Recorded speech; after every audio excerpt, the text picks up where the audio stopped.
नमस्कार दोस्तों, मेरा नाम है प्रदीप चौहान। बात समझनी है तो पूरी सुननी होगी। दोस्तों, क्या मोदी जी का आखिरी किला ढहने वाला है? क्या मोदी जी का आखिरी हथियार निस्तो नाबूद होने वाला है? क्या विपक्ष जान चुका है या तैयारी कर चुका है कि इस आखिरी किले को ढाना है? जी हाँ, मैं बात कर रहा हूँ चुनाव आयोग की। चुनाव आयोग में भी मुख्य चुनाव आयुक्त ज्ञानेश कुमार की। क्योंकि ये देश ने कल पहली बार देखा, शायद पहली बार, मुझे नहीं याद, मेरी नॉलेज में पहली बार है कि एक प्रदेश की मुख्यमंत्री, वो भी महिला मुख्यमंत्री, चुनाव आयोग के खिलाफ पैरवी करने के लिए खुद सुप्रीम कोर्ट पहुंची और सुप्रीम कोर्ट में अपनी बातें खुद रखी, अपने ऑब्जेक्शन खुद रखे। एक सफ़ेद साड़ी पहनने की पहचान रखने वाली ममता बनर्जी ने पहले काला कोट पहना, फिर कल काला वो लेके जो है गमछा सा जो भी पहना था उन्होंने, सुप्रीम कोर्ट पहुंची। किसके खिलाफ? चुनाव आयोग के खिलाफ। चुनाव आयोग द्वारा किए जा रहे एसआईआर के खिलाफ और चुनाव आयोग द्वारा किए जा रहे एक तरफा कामों की वजह से। ये मैं नहीं कह रहा, ये ममता बनर्जी के आरोप है।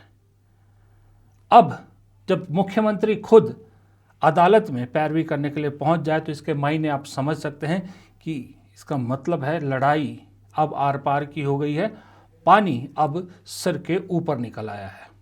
विपक्ष को अब ऐसा महसूस होने लगा है। इसलिए अब ममता बनर्जी ने अगला जो स्टेप सोचा है, वो अगर कहीं उसमें कामयाब हो जाता है विपक्ष, तो मोदी जी के लिए बहुत बड़ा झटका है। और वो है ज्ञानेश कुमार, यानी हमारे ज्ञानी बाबा, मुख्य चुनाव आयुक्त, उनके इम्पीचमेंट का। अगर सोचिए, देश का मुख्य चुनाव आयुक्त के खिलाफ इम्पीचमेंट मोशन विपक्ष ले आता है और कामयाब हो जाता है, तो क्या इज्जत रह जाएगी इस सरकार की। लेकिन ममता बनर्जी इसके लिए आमादा दिख रही है। Ma'am, Mr. Rahul Gandhi has been repeatedly saying that a retrospective law will be brought to take action against the current CEC and the other election commissioners. Do you support what he's saying, that a law can be brought in the future to take action against the CEC and the other election commissioners? देखिए, अगर कोई चीज genuine होता है, practical होता है, जनता का हित में होता है, हम भी चाहते हैं उसका इम्पीचमेंट हो। नंबर हमारा नहीं है, लेकिन इम्पीचमेंट में भी हो सकता है ना। प्रोविजन तो है, रिकॉर्ड तो हो जाएगा। अगर ऐसा कुछ वो करते हैं तो हम भी हमारा पार्टी को एमपीज को कॉन्फिडेंस में लेके डिस्कस करके, हम लोग तो जब कोई पब्लिक इंटरेस्ट में होता है हम सब इकट्ठा होकर ही काम करते हैं, उसमें हमारा कोई एतराज नहीं है। अच्छा, ये ममता बनर्जी ने लड़ाई शुरू की है, लेकिन लग रहा है समूचा विपक्ष इस लड़ाई को आगे ले जाने के मूड में है, इसको अंजाम तक पहुंचाने के मूड में है। इसीलिए चाहे कांग्रेस हो चाहे समाजवादी पार्टी हो, सब ममता बनर्जी के साथ खड़े नजर आ रहे हैं। So already TMC contacted the Congress party also. I think the entire opposition will take a call on that. One of the most relevant issue TMC raised, we are positively looking for that.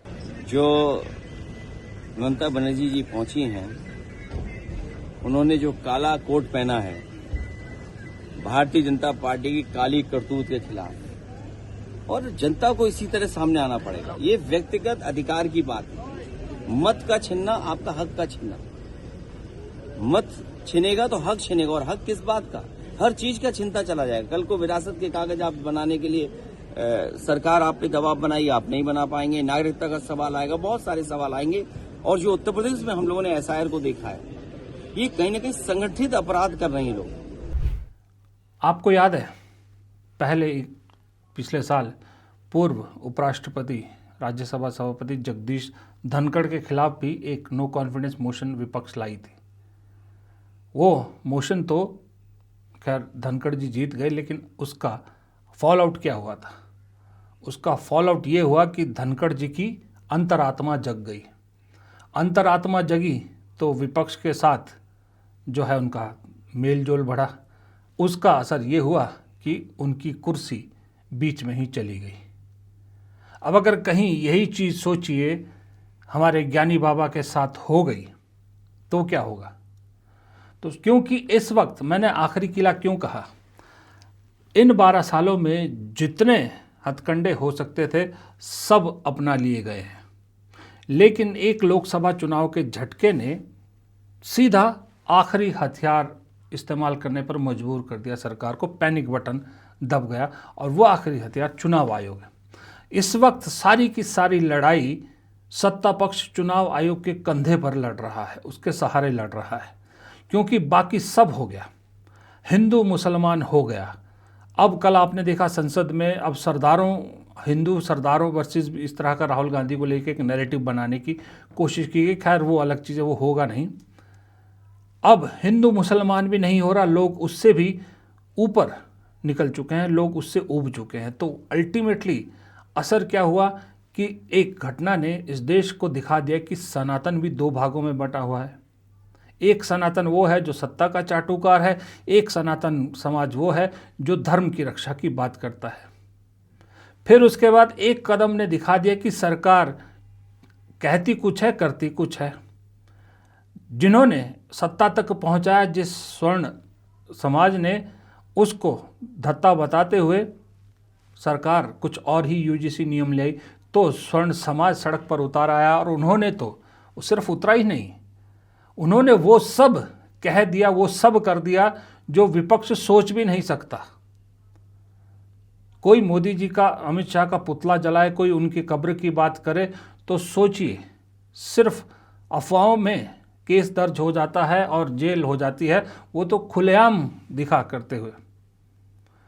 इधर जश्न मनाया जा रहा है नाकामी का, वो अलग जो है उल्टा पड़ गया दाव।